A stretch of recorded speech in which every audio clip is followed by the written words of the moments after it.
Hey, everybody. So glad you're here tonight with Dug Up, Dusted Off. We thank you for yesterday and having some grace with me. It was a crazy day, and it's even was a crazier day and today. So, but I wanted to come on, miss being with you last night. Glad you're on tonight. If you can hear me okay, hit that heart emoji, hit that like emoji. Let me know that I'm coming through to your liking.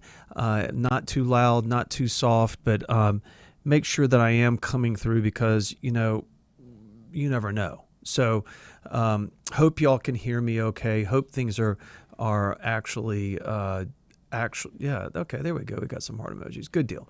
All right, want to welcome everybody tonight. So today, and guess what? Like I said last week, I got my new guitar right there.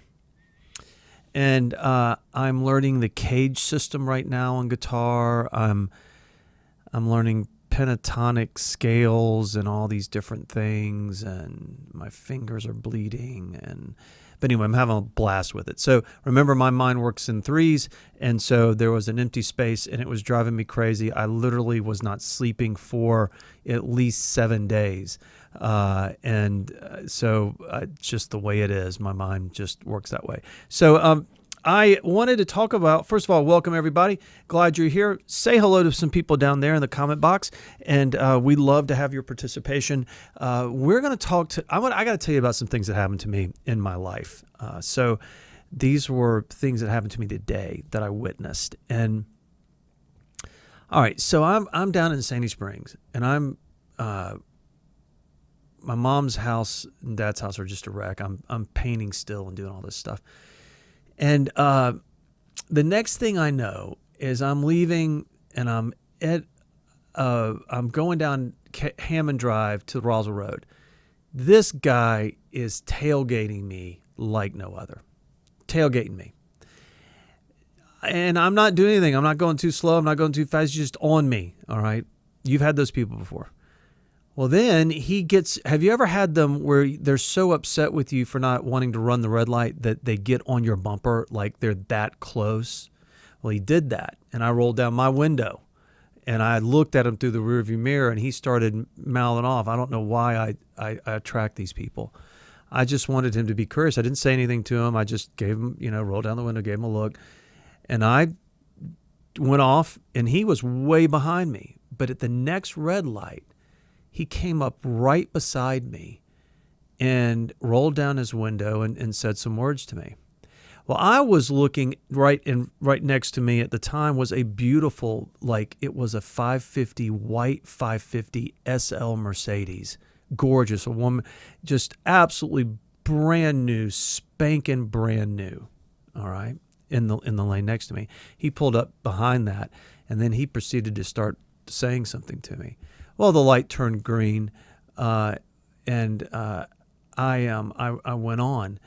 Well, he wasn't paying attention, and the Mercedes did not continue, and he just went boom.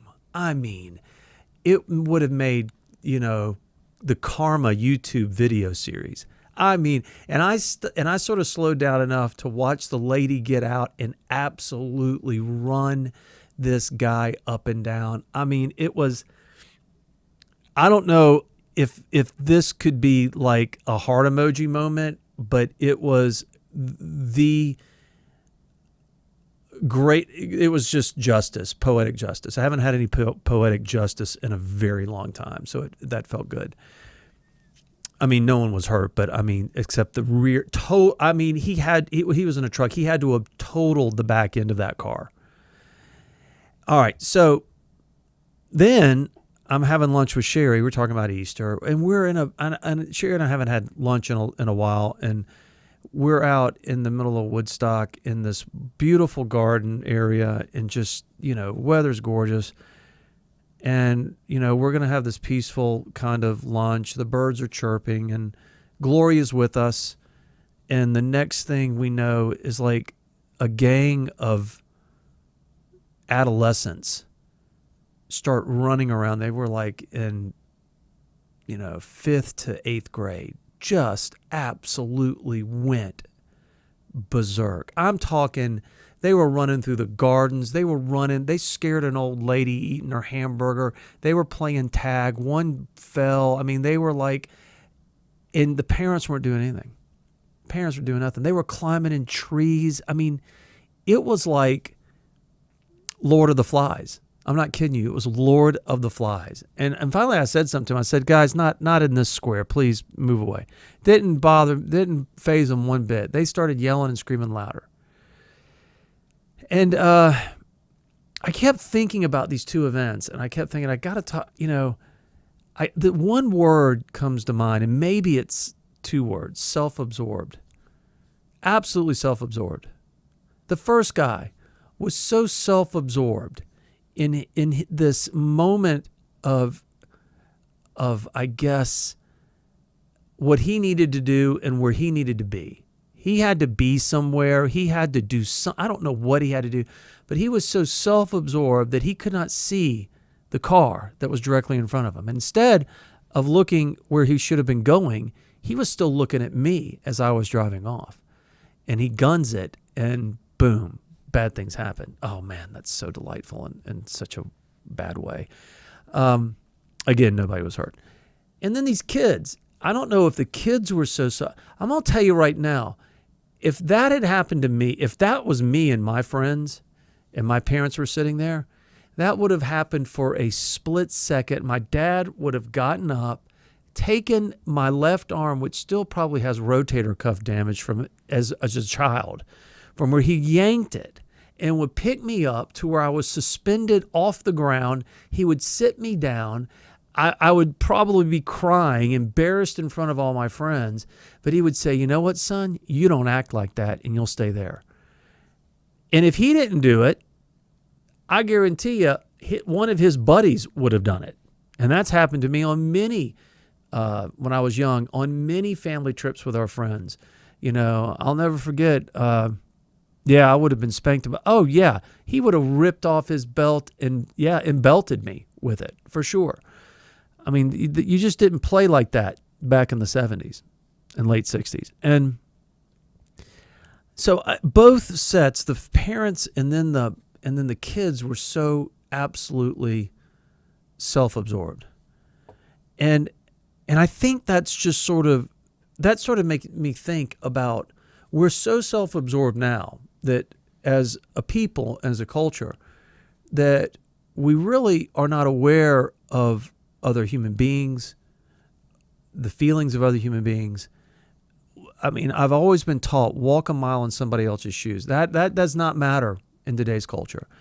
We're very quick to push people out, to send people off, to discard, and I think self-absorbed people just don't have empathy. I don't think they're narcissistic. Well, I guess those are narcissistic tendencies, but we've used that word so flippantly now and so easily now that it's being misused, honestly. I believe in a lot of ways that, when we start to really look at how self-absorbed we are, it's just selfishness. It's lack of empathy for other people. It's lack of awareness. It's absolute laziness. And I think what the problem is that when we become self-absorbed, when you become so self-absorbed, you start to create a habit in your life. You start to move from A to Z, and all of a sudden it's all about your little piece of property. It's all about your little red wagon. It's all about your feelings. It's all about what you're not getting. It's all about what is happening in your life. And if you're here, if this is something that's resonating, please hit that like emoji. But I think this is the culture we live in today. Just absolutely self-absorbed into their own needs and their own stuff. The disciples were like that. 2,000 years ago, the disciples were self-absorbed in what they believed and what they thought Jesus should be. They were self-absorbed, so much so that when the children came up to them, they cast the children away. that they had no need or no time to waste their time with these little ones. And Jesus made it a point to put one of those little ones on his knee and said, if you don't have the faith like a child, you'll never enter the kingdom of heaven. And it was a lesson for us all, that we need to trust like a child, love like a child, live like a child in a lot of ways. Not like the kids that were running around over at Canyon Burgers today, but children that look at their God as a real parent and trust that everything that is going to come from them will be good and wholesome, and certainly that will sustain them. And you walk in that kind of faith. And so, I see the disciples looking at their lives, who is going to be first. I see the disciples allowing sleep to overcome them in the garden. I see the disciples, one thing after another, self-absorbed, into what they believe. Even Peter, so much so that he wouldn't let Peter go to Jerusalem. And, Jesus says, "Get behind me, Satan." I mean, self-absorbed into what Peter believed was, Peter believed he understood what Jesus' mission was. It was according to Peter, not according to God. And I think when we start to break the cycle of being self-absorbed, we start to see the world differently. I think the people that really and truly begin to look at life other than looking at through the lens of their own life and their own needs and their own desires, begin to really understand that to live that way is the most selfish way you can possibly live. To live that way as if your kids are the only thing, are gods and goddesses given to earth, and to have them grace, be in your presence as a gift to you, and or you yourself, and in your own needs and your own things that you focus on. When we put that lens away, and people are leaving the chat right now because I guess this is going to be a little difficult for people to hear, but maybe they were narcissists. I don't have any idea. But we must break that cycle. It's in your life. It's in my life. When do you become so self-absorbed? I think it's when we're fearful. I think it's when I think fear makes us self-absorbed. I think selfishness. I think entitlement makes us self-absorbed. When you believe you deserve something above somebody else, I think that makes us self-absorbed. I saw a teenager in Florida get out of the car, a cop car. He was handcuffed. The spring breakers have gone hog wild on spring break in Florida. They're doing their thing again. The heck with the COVID. They're going to not social distance. They're going to bring it back home, and it's going to start all over again. So, one thing though that happened was this kid broke the law. He was arrested for whatever reason, and put in the back of a cop car. Well, they were all videotaping. These kids were all videotaping this event.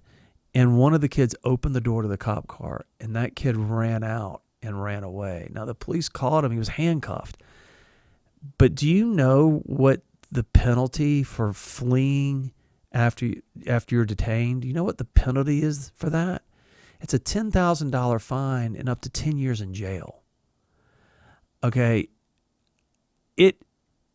It's serious, like really serious. And yet, to be so self-absorbed in your own life that you're in the back of a cop car, handcuffed. And then 100 kids, when they saw the kid ran out, started cheering him and running with him like Rocky. It was like some scene in Rocky, as he was running down the road. When is it that's a problem?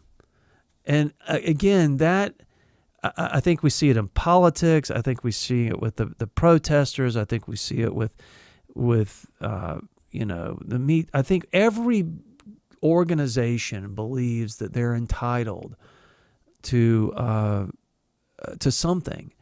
And I believe that just means that human beings are a part of those organizations. I believe all of us feel that way in some sort of sense, shape, or fashion. How do you break that cycle? How is it that you're going to break that cycle? And is it even in you? I mean, is it a part of who you are? Is it a part of what you want to be? Jesus basically says on Monday, Thursday to love one another as I've loved you. Jesus was the least self-absorbed human being there was. In fact, so self-absorbed, so humble and selfless that he was willing to die for us on a cross. In fact, nothing was going to stop him for giving his life so that we could live. And, you know, I think that there's a great example there. I think that Lent provides us, this time coming up to Easter, provides us with a chance to prune the greed out, to prune the narcissism out, to prune the entitlement out, to prune the blinders off of our eyes. And to get in and change the lens in our life once and for all, to truly change what we're looking through. And I think that a lot of that comes down to that, truly, what is our lens? What are our optics? How do we view the world? And a lot of times, I think YouTube wrote a verse, when I was 3, I thought the world revolved around me. And then I grew up and I was wrong, or something like that. I forget what it is, but I think that that's a lens change. I think that, if you believe the world revolves around you, you're going to hurt people. If you believe the world revolves around you, you're going to make horrible decisions that will involve the lives of other people.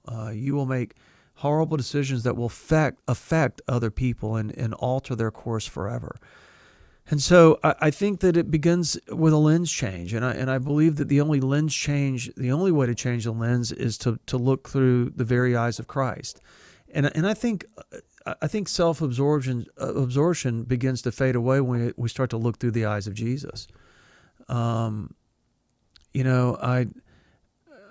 believe with all my heart that when we allow Him into our lives, that our eyesight does change. Our lens does change.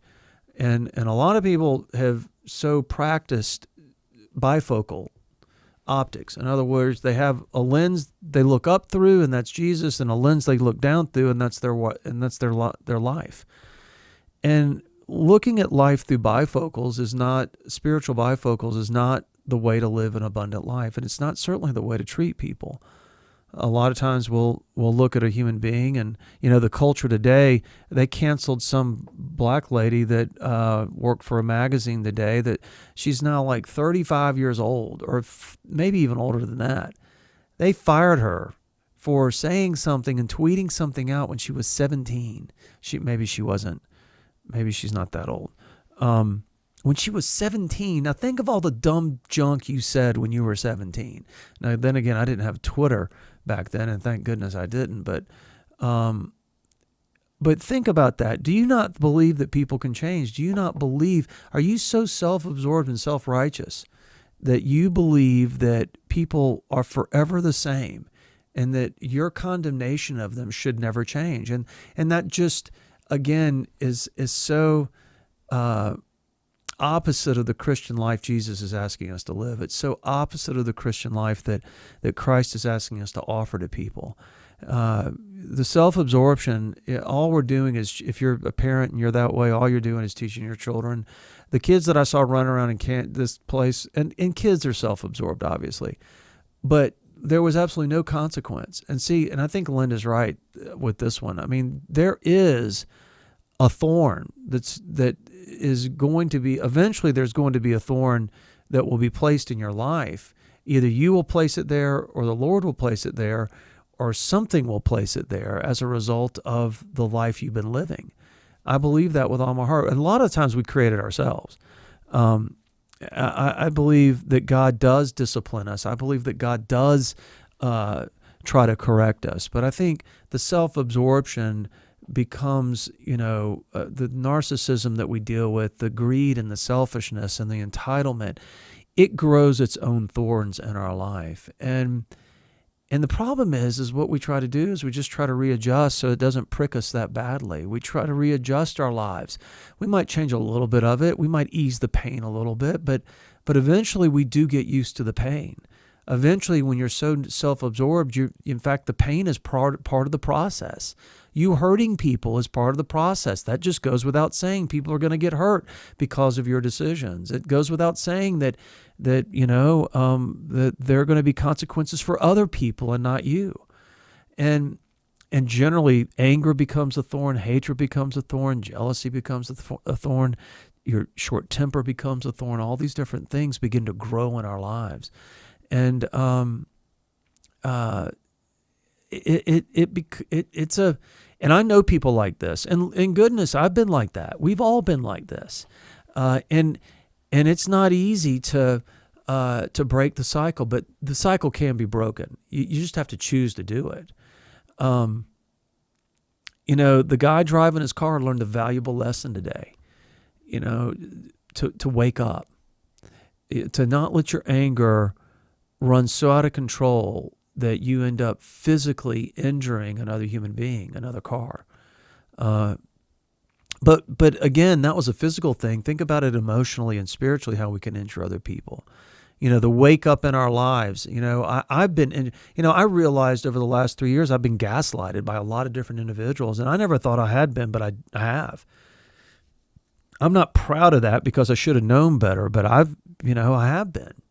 And it's I put my trust in a lot of people that ended up really hurting me. A lot of people can hurt you spiritually and emotionally. A lot of people can, and they won't care because, again, they're so self-absorbed into thinking they're right, or they're so self-absorbed into their own little backyard that they have to protect, whether it be a paycheck, a power, or system, or whatever it is.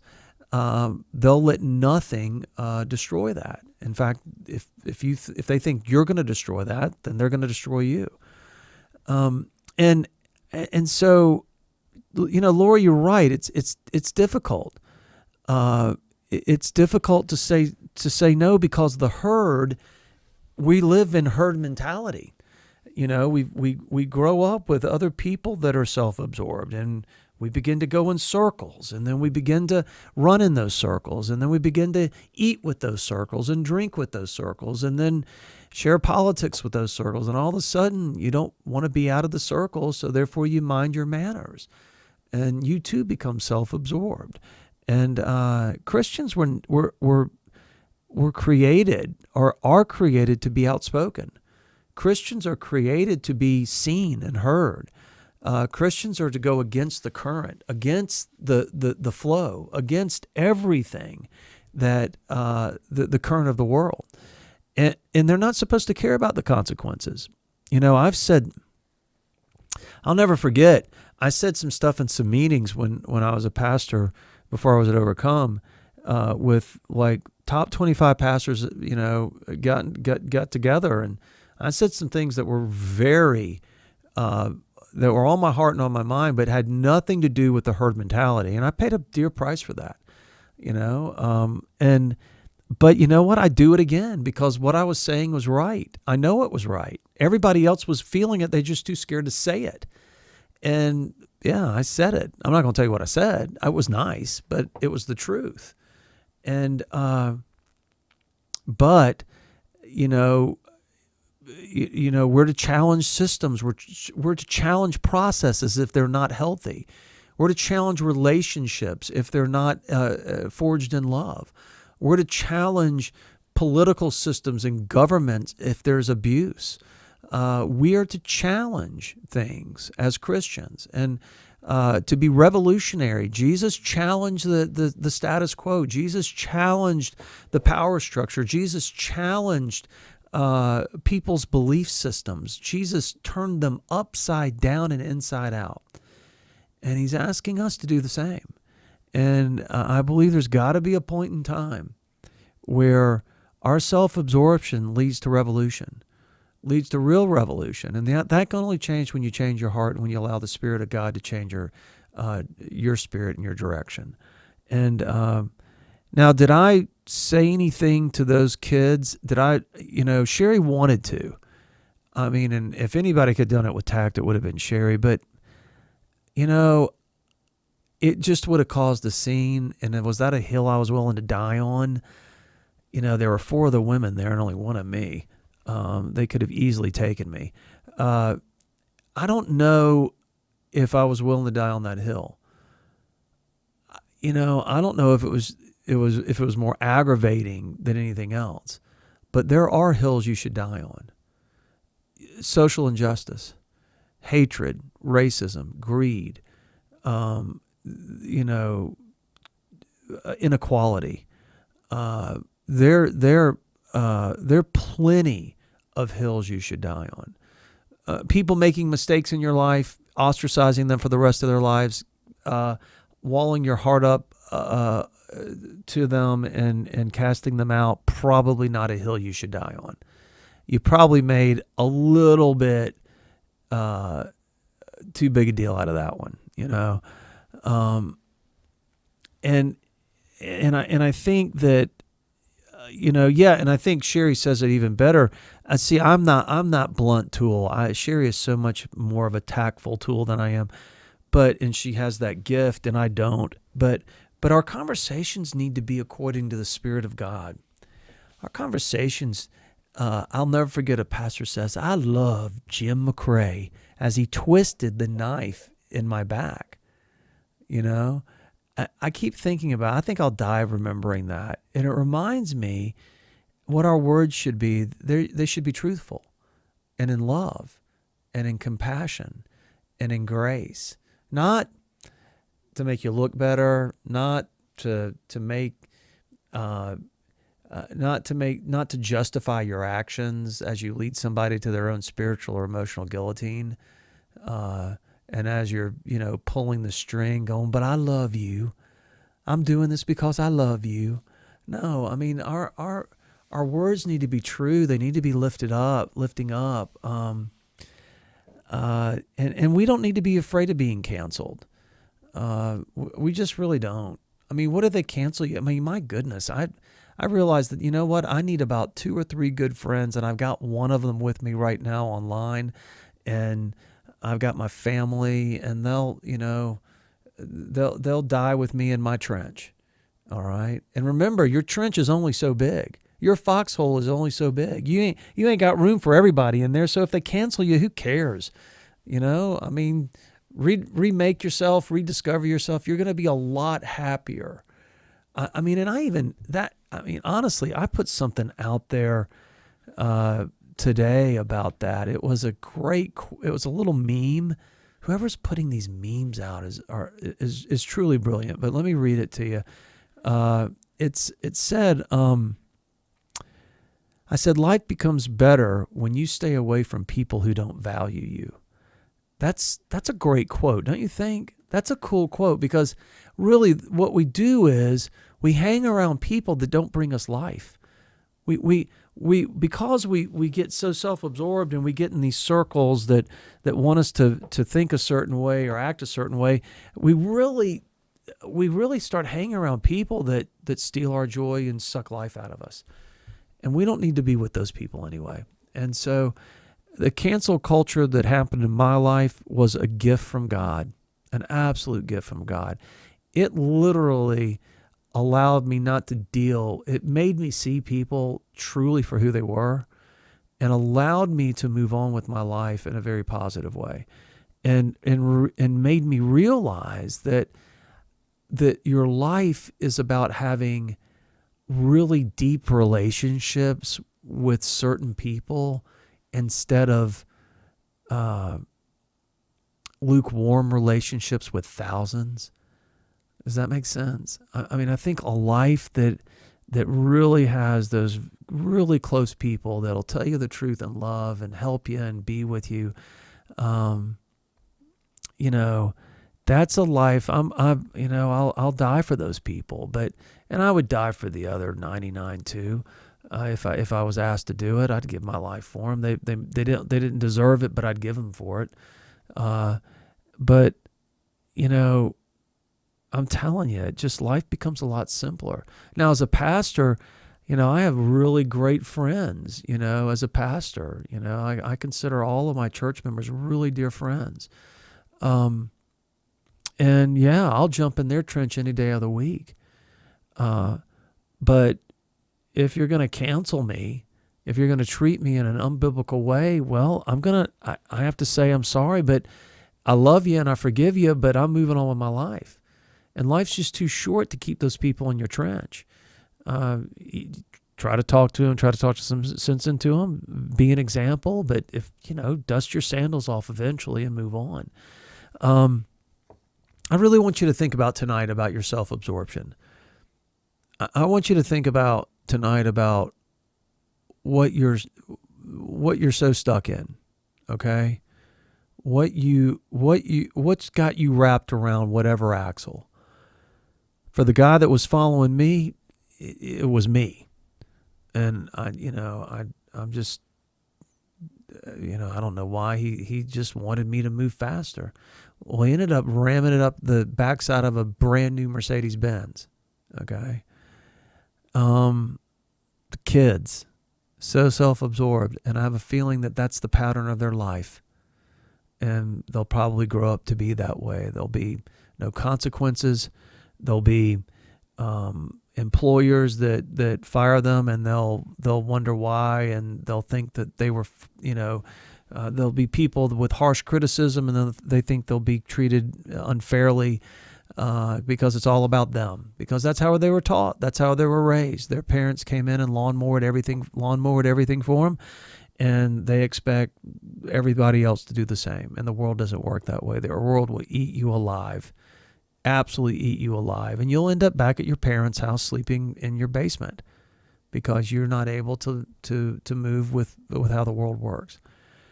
And check it right now. Go pray about it tonight. What are you so self-absorbed? What is it that you will not let go of? And I promise you, if you let it go, things are going to change in your life. When you start looking at life through the different lens, a lens that Jesus puts there himself, then you're going to see people differently, situations differently, people that disagree with you differently. Everything is going to be seen differently. And instead of opportunities to hurt another person, you'll see opportunities to help and love and grow together as human beings. So think about that for a little while. I hope that it might change something in your own life. It happened. I saw it right in front of me. See it on TV all the time. Saw it right in front of me, right next to me in the second lane, and right in front of me with kids running around with hamburgers and all sorts of different stuff. And by the way, where those kids, what the mommy said was time, all the parents said, okay, kids, it's time to go to the playground. And I kept thinking, are you kidding me? I did not. And that's when I really thought, okay, there was something that was not good that popped into my head. I'm just letting you know.